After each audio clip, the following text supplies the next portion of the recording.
ಸುಳ್ಳು ಹೇಳ್ತಿರೋದು ನಾನು. ಹೌದು. ಮತ್ತು ಜಲಕಂಟಕ ಹೇಳಿದ್ನಲ್ಲ, ಜಲಕಂಟಕ ಇದೆ, ಎಲ್ಲ ಡ್ಯಾಮ್ಗಳು ತುಂಬ್ತವೆ ಅಂತ ಹೇಳಿದ್ದೆ ನಾನು. ಹೌದು. ಇದೆಲ್ಲ ನಡೆದಲ್ಲಿ ಹೇಳಿದ 20 ದಿವಸ ಧಾರವಾಡದಲ್ಲಿ ಹೇಳಿದ್ದು ನಾನು. ಇದು ನಡೆದಿರೋದೆಲ್ಲ ಮುಂದೆಲ್ಲ ಸುಳ್ಳು. ಅದೇ ಅನಿಷ್ಟ ಜಾಸ್ತಿ. ಆಮೇಲೆ ಕರ್ನಾಟಕ ಪೊಲಿಟಿಕ್ಸು. ಒಬ್ಬ ಸನ್ಯಾಸಿ ತಪಸ್ಸಿ ಕೂತಿದ್ದಂತೆ. ಒಬ್ಬ ಬೇಡ ಒಂದು ಜಿಂಕೆ ಬಂದಂತೆ ಕೊಲ್ಲಕ್ಕೆ ಅಂತ.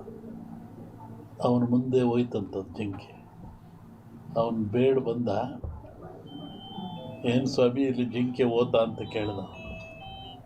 ಇವನು ಹೇಳಿ ಕೇಳಿ ಸನ್ಯಾಸಿ ಅವನಂದ, ಈ ಓತು ಅಂತ ಹೇಳ್ಬಿಟ್ರೆ ಕೊಂದು ಬಿಡ್ತಾನೆ. ಆ ಕೊಂದು ಪಾಪ ನನಗೆ ಬಂದುಬಿಡುತ್ತೆ. ಇಲ್ಲ ಅಂತ ಹೇಳಿದ್ರೆ ಸುಳ್ಳು ಹೇಳಿದ ಪಾಪನೂ ಬರುತ್ತೆ ನನಗೆ, ಏನು ಮಾಡೋದು ಅಂತ ಯೋಚನೆ ಮಾಡಿದ್ದಂತ ಅವನು. ಆಮೇಲೆ ಮತ್ತೆ ಅವನ ಆಸೆ ಕೇಳಿ, ಎಲ್ರಿಗೊಂದು ಹೇಳ್ರಿ ಇದ್ರಿ ಸ್ವಾಮಿಗಳು ಇಲ್ಲೇ ಓತಲ್ಲ.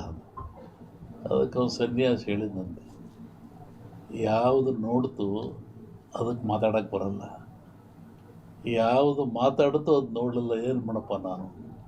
ಕಣ್ಣು ನೋಡ್ತು, ನಿನಗೆ ಕಣ್ಣೇ ಹೇಳಬೇಕು ಓತು ಅಂತ, ಅದು ಮಾತಾಡಲ್ಲ. ಆದರೆ ನ್ಯಾಲಿಗೆ ಮಾತಾಡುತ್ತೆ, ಅದು ನೋಡಲಿಲ್ಲ, ನಾನೇನು ಮಾಡೋಣ ಅಂತ. ಹಂಗೆ ಈ ರಾಜಕಾರಣ ಹೇಳ್ಬೇಕಾದ್ರೆ ನಾವು ಹುಷಾರಾಗಿ ಹೇಳ್ಬೇಕಿದ್ರಲ್ಲಿ. ಇನ್ನೂ ಒಂದು ಹೇಳಿದ್ದು ನಾನು 20 ಹಿಂದೆ, ಮಹಾಭಾರತದ ಸನ್ನಿವೇಶ ತಗೊಂಡು ವೀರನಾಗಿರ್ತಕ್ಕಂಥ ಅಭಿಮನ್ಯುವನ್ನು ಕಾರಣ ಎಲ್ಲ ಸೇರಿ ಆ ಬಿಲ್ಲಿನ ದಾನವನ್ನು ಕಟ್ಟು ಮಾಡಿ ಅವನು ಮೋಸದಲ್ಲಿ ಕೊಲ್ತಾರೆ ಅಂತ.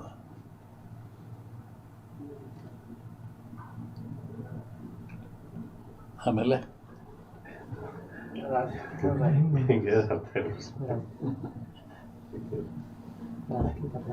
ಸಂಸತ್ನಲ್ಲಿ ಅದನ್ನ ಅಂದಾರಲ್ಲ, ರಾಹುಲ್ ಗಾಂಧಿ ಅದನ್ನ ಅಂದಾರಲ್ಲ ಸಂಸತ್ನಲ್ಲಿ. ರಾಷ್ಟ್ರ ರಾಜಕಾರಣದ ಬಗ್ಗೆ ಹೇಳೋದಾದ್ರೆ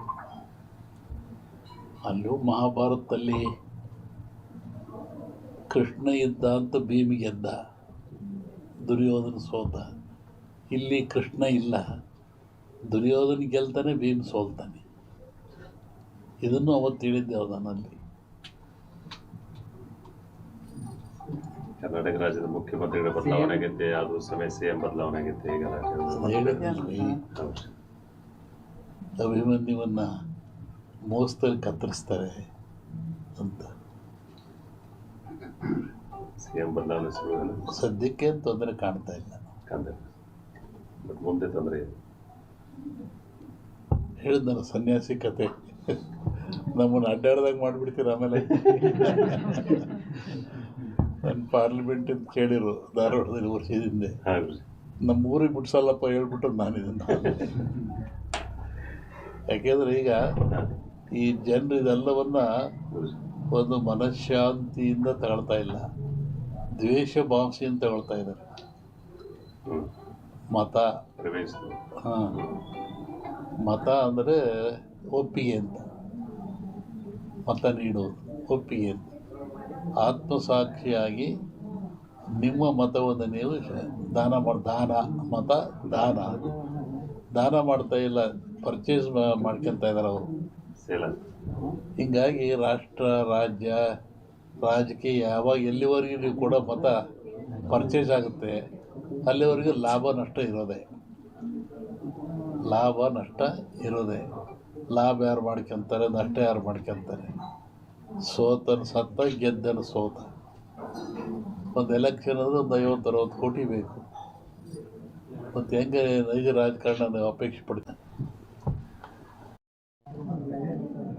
20 ದಿವಸ ಹಿಂದೆ ನಾನು ಧಾರವಾಡದಲ್ಲಿ ಹೇಳಿದ್ದೆ, ನಾನು ಈ ಥರ ಮಳೆ ಆಗುತ್ತೆ, ಭೂಮಿ ಕಂಪಿಸುತ್ತೆ, ಗುಡ್ಡಗಳು ಬೀಳ್ತವೆ, ಜನಗಳು ಸಾಯ್ತಾರೆ, ರೋಗ ರುಜಿನಗಳು ಹೆಚ್ಚಾಗ್ತವೆ. ಇದು ಇಂಡಿಯಾಕ್ಕಲ್ಲ, ಜಾಗತಿಕ ಮಟ್ಟದಲ್ಲಿ ಕೆಲವು ರಾಜ್ಯಗಳು ಮುಳುಗ್ತವೆ ಅಂತ ಹೇಳಿದ್ದ ನಾನು. ಈಗ ಅದರ ಪ್ರಕಾರವಾಗಿ ನನ್ನ ಲೆಕ್ಕ ಇನ್ನೂ ಅಮಾವಾಸ್ಯೆವರೆಗೆ ಇರ್ತದೆ. ಅಮಾವಾಸ್ಯೆ ನಂತರ ಮತ್ತು ಬೇರೆ ಭಾಗದಲ್ಲಿ ಹೋಗ್ತದೆ ಅದು. ಒಟ್ಟಿಗೆ ಇದು ಕ್ರೋಧಿನಾಮ ಸಂವತ್ಸರ. ಕ್ರೋಧನ ಸಿಟ್ಟು ಅಂತ ನಮ್ಮ ಹಿಂದೂಗಳ ಪ್ರಕಾರವಾಗಿ. ಇದರಾಗ ಒಳ್ಳೆಯದು ಕೆಟ್ಟದಿದೆ. ಒಳ್ಳೆಯದಕ್ಕಿಂತ ಕೆಟ್ಟದೇ ಜಾಸ್ತಿ ಪ್ರಾಕೃತಿಕವಾಗಿ.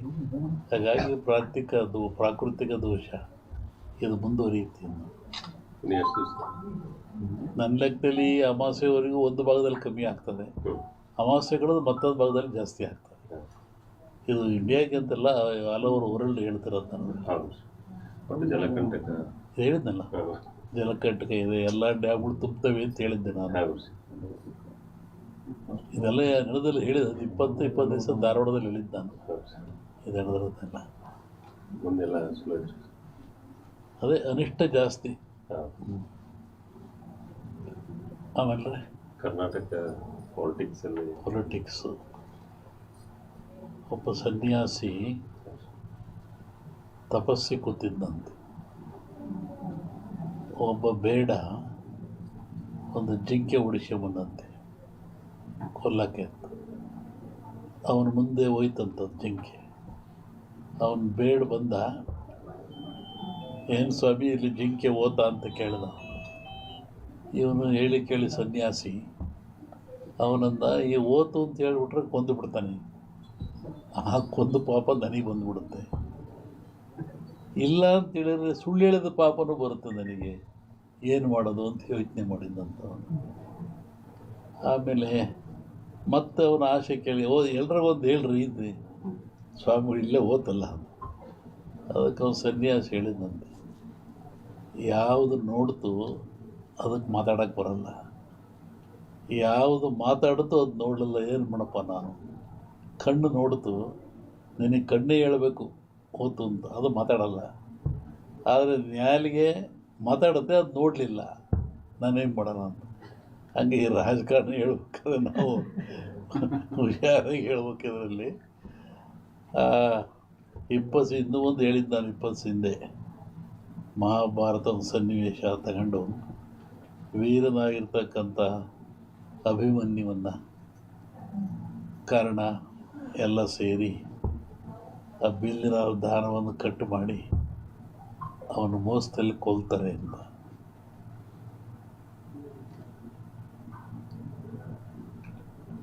ಆಮೇಲೆ